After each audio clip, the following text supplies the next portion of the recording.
So right now we've been hearing a lot about Pakistan, J.D. Vance praising them, Trump calling their Field Marshal Asim Munir his favorite Field Marshal. And we're being told that Pakistan stepped up and they're an honest broker, they're the mediator, and they're trusted by everyone, and they're supposed to be where everyone's supposed to be grateful to Pakistan. So I'm here to push back on that, and I'm going to push back on it pretty hard. My position is this. I'll tell you the punchline at the outset. Pakistan has been the lifeline of the Iranian regime throughout the war. They enabled the one strategy that Iran has been running from day one, which is to delay, to survive, to outlast the Americans. And they've done it in close coordination. The Pakistanis have done this in close coordination with China. Now, I made a video about this near the beginning of the ceasefire where I unpacked Pakistan's nefarious behavior and its relationship to China, and how they're trying to undermine the possibility of American success against Iran. And so we're basically revisiting that topic because Pakistan is now getting heaps of praise, and they're playing this vital role in, as this mediator. And they're even being written into further mediation in Lebanon. We have to put a stop to this. So before I get to the new material, let me remind you of some of the highlights of what I talked about in that earlier video about Pakistan a couple months ago. So we know, for example, here's the first article on the page here. Let's pull this up. Pakistan quietly hosted Iranian military aircraft during the U.S. war, despite public mediator role. Okay, this is an article from back in May, right? So the article, I guess the previous video I made was around May. It was sometime in mid-May, and that was when this story broke, and I started looking into more stuff about Pakistan. So let's remember this. Okay, what does this say here? Pakistan quietly allowed Iranian military aircraft to park on its airfields during Iran's war with the United States, even as Islamabad publicly positioned itself as a mediator between the two sides. U.S. officials told CBS News the move may have helped shield some of Tehran's remaining military and aviation assets from possible American airstrikes. You see, that's what Pakistan was busy with. Senator Lindsey Graham at the time said that his line was, "I don't trust Pakistan as far as I can throw them." I don't know how far you can throw them. We know Pakistan opened 6 overland routes, overland trade corridors to Iran to help Iran bypass the blockade. This is also from back in May. This is a May 1st story. Pakistan takes calculated risk by opening overland routes for shipments to Iran. Basically what they did, what this story is about, and this is from an Arab media source from the National, it's out of the Emirates. No one ever denies this. Trump said he knew about it, that in order to circumvent the U.S. blockade and get more goods shipped in from China over to Iran, remember China borders Pakistan, Pakistan borders Iran, and they opened these overland routes from Pakistan into Iran that had never existed before, so that they could have more shipments of Chinese goods coming across Pakistan into Iran to circumvent the U.S. blockade. So the Pakistanis have been undermining the Americans all the way through. Trump even said at the time that he was never consulted. In this article, it says that Trump was asked whether he was aware. He said, "I know everything about it." Okay. Now, we know that China at the time was also telling Pakistan to do more, to step up its mediation. They've been encouraging Pakistan to be the mediator. So let's add to all this now. Now let's take a look at some newer stories from the last couple of days. So this story here should be the headline everywhere today. This is from today. Iranian president, Pakistan army chief, it's actually from yesterday. Iranian president and Pakistan army chief stress stronger cooperation, regional security in Islamabad meeting, meaning right after Geneva, the president of Iran, right after those talks wrapped up, or as they were wrapping up, he flew to Pakistan to meet with the chief of the Pakistani army. Okay?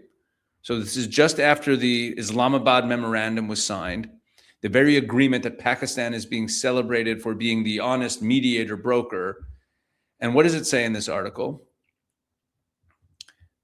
Check this out. Iranian President Masoud Pezeshkian and Pakistan's Army Chief General Asim Munir, who Trump loves, emphasized the need to expand bilateral cooperation and strengthen regional security during a meeting in Islamabad on yesterday. According to Iran's official news agency, IRNA, the two sides reviewed the course of political, security, and defense cooperation between their countries and underscored the importance of enhancing bilateral coordination, particularly in the security field. Got that? Let that sit for a second. This is Pakistan's army chief and Iran's president talking about defense cooperation openly with Iran's foreign minister and ambassador in the room. They were there as well. So the world thinks that Pakistan is closing the book on this war and they're the neutral broker. Pakistan and Iran are opening a new chapter of military coordination. Okay, they're not a neutral mediator. They're Iran's ally. And Israel knows it. Check this out. How Pakistan became the diplomatic winner of the Iran war for now. This is an opinion piece in the Jerusalem Post from a couple of days ago. From an Indian writer, an Indian analyst. It's an interesting piece, but it says it very plainly here. Let's find the quote I want here. Here we go. Israel's unease is less about Pakistan's intentions in this negotiation than about the precedent it creates. Every round of diplomacy conducted through Islamabad reinforces Pakistan's claim to be a useful intermediary between the West and some of the region's most difficult actors. That is really the problem. That is the problem. Israel now appears uneasy with Pakistan's diplomatic centrality, and that suggests the concern is not Pakistan's role itself, but what the role may translate into. Let me explain that. What that really means is that Israel's saying, listen, the fact that Pakistan right now is the mediator in this deal is not such a big deal. This is good, for those of you watching this video going, well, what are you so upset about Pakistan for? So they're the mediator, big deal. No. The problem is that Pakistan is elevating its status as this mediator, as this neutral party by being in the center of this whole deal. And Israel's looking at it saying, we don't like where this is headed. That's the problem. Here, let's go to another Jerusalem Post piece. And this one is old. This one is from April. Okay, and it's about Pakistan. It's done by a writer living in Germany. Pakistan in the spotlight, a ceasefire mediator Israel should watch closely. So this is right after the original ceasefire. The original ceasefire was April 8th. This is from April 10th. But there's a paragraph buried in here that I really want to drill down on. And this is one of these side stories. I know a lot of you commented that you liked the Morocco video because that I made a few days ago, giving this whole side plot going on in the Middle East. So we're going to go down a little bit of a rabbit hole right now. So this is a piece talking about Pakistan's role in the original ceasefire back in April. But there's a paragraph in here that caught my eye that I never did anything with. So I went back to it today. So here's that paragraph. Let me dig it up. Let me find it down here. And it's talking about Pakistan's different misbehavior, different things they've done over the years.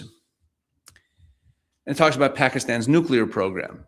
But check out this paragraph.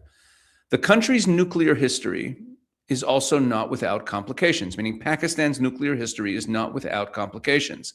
The legacy of the Abdul Qadir Khan network, which transferred nuclear technology to Iran, Libya, and North Korea, remains one of the most severe breaches of global non-proliferation norms. While officially attributed to rogue individuals, the scale of the operation suggests systemic complicity on Pakistan's part. There you go, 5 lines, and there's a lot in there that is not explained. So let me back this up and tell you what's going on. You have to know who Abdul Qadir Khan is. Okay, he's an important name. Abdul Qadir Khan was the father of Pakistan's nuclear bomb. Everyone knows Pakistan's a nuclear country, right? So in the 1970s, Abdul Qadir Khan, worked at a uranium enrichment consortium in the Netherlands. And he had access to highly classified centrifuge designs. He stole those designs and brought them home to Pakistan, where he built the country's nuclear weapons program from scratch. And by 1998, Pakistan had the bomb. So this guy, Khan, he is the father of Pakistan's nuclear weapons. Now, while he was building Pakistan's nuclear program, he was also, and like working for the government, he was also on the sly, maybe, ordering far more centrifuge components than Pakistan actually needed. He was actually building up surplus inventory. And in the mid-'80s, he started selling off that surplus inventory. Oops, we ordered too much. And he was also selling, with the inventory, he was also selling the underlying technology to other countries. And Iran was his first customer. In 1986 and 1987, Khan reportedly traveled to Iran personally to visit their nuclear reactor at Bushehr. And around the same time, Pakistan and Iran signed what was publicly described as a peaceful nuclear cooperation agreement. Peaceful. Training Iranian scientists at Pakistani nuclear institutes. You got that? This is in the 1980s. Pakistan and Iran sign a deal, and they're going to bring Iranian scientists to study at Pakistani nuclear institutes. And the guy who's in charge of the whole nuclear program in Pakistan, this guy Khan, is overseeing everything. But that official channel was really just the cover, the official channel of like the deal to have a peaceful nuclear program. In 1987 in Dubai, representatives of Khan's network met with Iranian officials and handed them what the reporting since then describes as a menu, a shopping list of nuclear technology and components, disassembled centrifuges, drawings, specs for an enrichment plant. Okay, Iran paid $3 million for this massive package of centrifuges and plans and all kinds of stuff at the time. And then through the late 1980s into the mid-90s, Iran kept buying more stuff from Khan's network. By 1995, Iran had received hundreds more centrifuge components, including blueprints for more advanced designs. All told, Iran would eventually admit to receiving around 2,000 centrifuge components and sub-assemblies from foreign sources, and much of that is traced right back. The investigators traced it right back to Khan's network in Pakistan. Now, this technology, the technology and the components from this Pakistani network, from this guy Khan, selling them to the Iranians, is the backbone of Iran's nuclear program. So the same Pakistani P1 centrifuge design that Khan sold to Tehran in the 80s is, according to expert assessments, still the foundation underneath Iran's enrichment facilities at Natanz and Fordow, the famous enrichment facilities they have decades later. Now, they've improved and evolved the technology a bit, but it all starts with the Pakistani components. Now, let's go back to that Jerusalem Post line that I just read to you. While officially attributed to rogue individuals, the scale of the operation suggests systemic complicity on Pakistan's part. Now, what does this mean? Officially, Pakistan's government has always claimed that all of this stuff, all of the selling of nuclear technology and components and centrifuges, this is all the work of one rogue scientist who was acting alone. And when he was finally exposed, when Khan was finally exposed in 2003, after international investigators intercepted a shipment of centrifuge parts heading to Libya, so Khan went on Pakistani state television in 2004 and confessed, and then was immediately pardoned by President Pervez Musharraf and placed under house arrest, comfortable house arrest in his own home. He was never sent to prison. Now think about that for a second. This guy sold nuclear weapons technology to Iran, to Libya, to North Korea. Right? 3 of the most dangerous nuclear proliferation risks on the planet. North Korea eventually went nuclear. And he didn't serve any time. And look, there's a reason why serious analysts don't buy the lone rogue scientist story, which is exactly what was said in this quote in the Jerusalem Post. The scale, right? What was that quote there? The scale of the operation suggests systemic complicity on Pakistan's part. Okay? Khan he wasn't placing this much material, like hundreds of centrifuges and all this stuff. He wasn't putting this all in shipping containers and sending it from Pakistan to Libya, to North Korea, to Iran without anyone in Pakistan's military or intelligence apparatus noticing. He was the head of the state nuclear laboratory.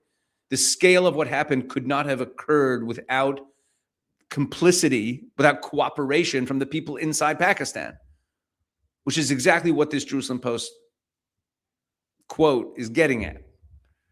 And here's where it connects to everything else we talked about here today. Some of the underlying nuclear weapons design that flowed through Khan's network, the same documents that were later found, in Libya's surrendered nuclear files. When the Libyan regime fell, they found nuclear files there. They were trying to go nuclear. A lot of this stuff, it came from Pakistan, but it's believed to have originated with China. China had supplied Pakistan with a tested nuclear warhead back in the early 80s. And that same design is thought to be what got passed along to other Khan customers down the line. So this isn't a story about one rogue scientist, right? It's a story about Pakistan. Obviously plausible deniability. Oh, it was a rogue scientist. Oh, tisk, tisk, tisk. We're going to arrest him and put him under house arrest. It's a story about Pakistan using nuclear technology that may or may not have originated in China, building the foundation of Iran's nuclear weapons capability. So this whole thing about Iran possibly getting a nuclear weapon, it all starts with cooperation with Pakistan. Equipment, training nuclear scientists in Pakistan. It was a long time ago. So when Pakistan's army chief sits down with Iran's president yesterday to talk about defense cooperation, this is just par for the course. This is Pakistan playing the role it's always played, supporting the defense and security, the military ambitions of Iran. Now, keep all that in mind, and let's take a look at this next piece. Okay? And this is from a couple days ago. Pakistan emerges as key player in Iran talks as Vance praises Islamabad. Vance just loves the Pakistanis. Here, let's find the quote in there. Such a ridiculous quote. Here, let's find it. Oops. Here's the quote. Here.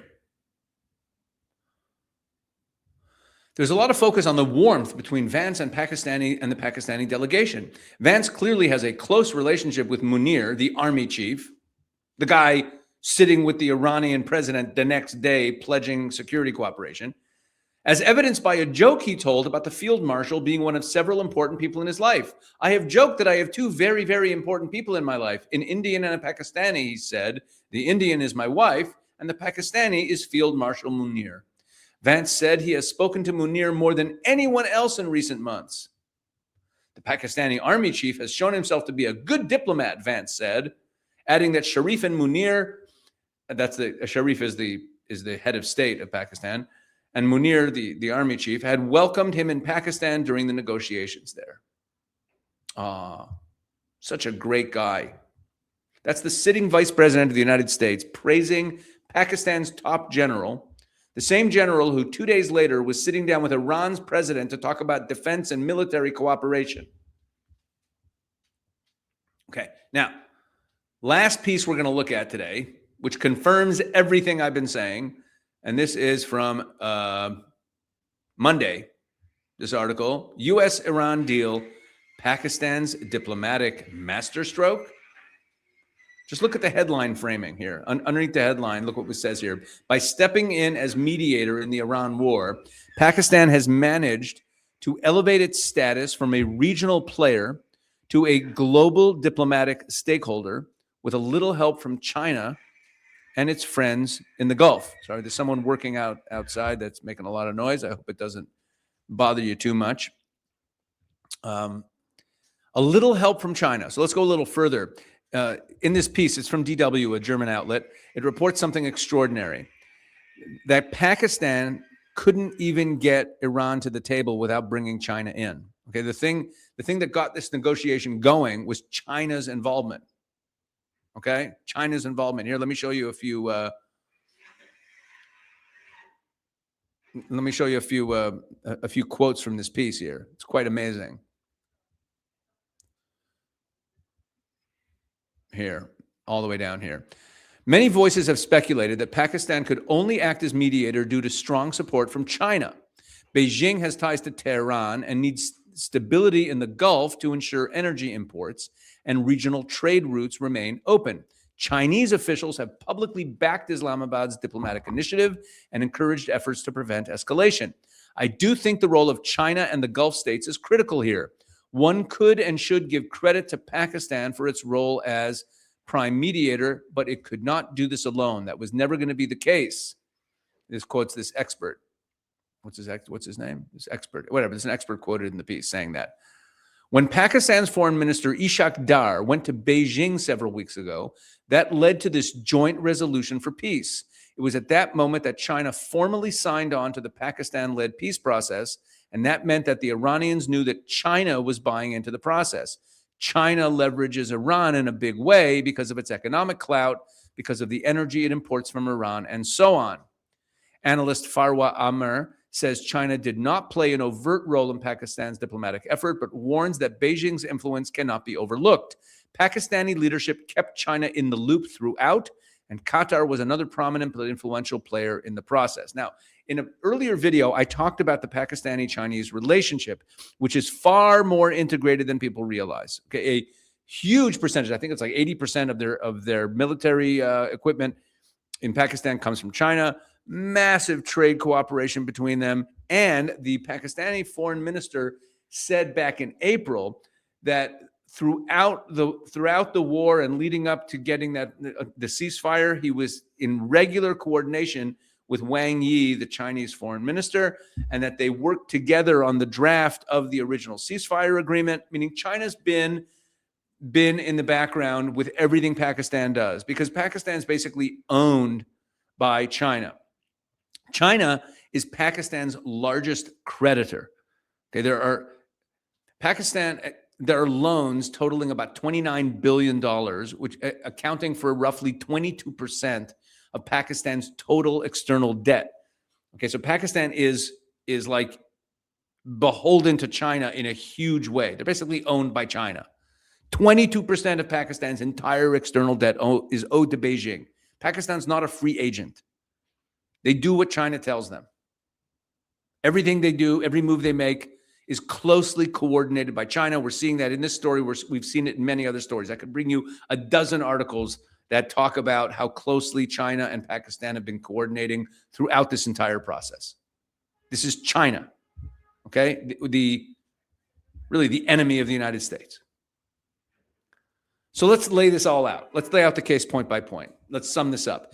Number one, Pakistan shelters Iranian military aircraft from American strikes during the war. Pakistan opens up land corridors to bypass the U.S. blockade without consulting Washington on this. Pakistan's army chief is then meeting with the Iranian president the other day to deepen their defense cooperation with Iran after the ceasefire is signed. Pakistan has a decades-long documented history of being the conduit for nuclear weapons technology and equipment to Iran. That's the technology and the training of the scientists that all underpins Iran's enrichment program today. Pakistan coordinating closely with China throughout this whole process. And of course, Pakistan owes nearly a quarter of its debt to China. And now, every one of the things I just said is a fact that is sourced. when you put all of this side by side, the picture that emerges is very clear. Pakistan is not an honest broker. They're not a neutral mediator. This is a country closely tethered to China, using its position as a mediator, neutral mediator, and friends with J.D. Vance, and like, oh, they're using that to make sure that Iran survives long enough for this war to end on terms that Tehran and Beijing can live with. So J.D. Vance can joke about his favorite field marshal, and Trump can praise Munir, but I think the American people and the Israeli people deserve to know what's actually happening behind all of this theater. Pakistan is not neutral. Pakistan is not an honest broker. They have been pro-Iran and pro-CCP this entire time, and they've used the cover of neutral mediator to keep the Iranian regime alive. That's my take. Drop a comment down below. Let me know where you disagree with me. If you disagree with me, let me know what you thought of this. And thanks for watching. Please like, share, subscribe, all that stuff. Again, please just pick one person out of your contacts and send them this video and say, hey, you might find this interesting. It'll always help. And I really appreciate all the comments. I read as many of them as I can. I've gotten a lot of good advice. I'm going to try not to read full articles anymore because I think it just takes up too much time and it makes the videos too long. So I'm just looking to pull out highlights from them. Let me know what you think of that. All right. God bless.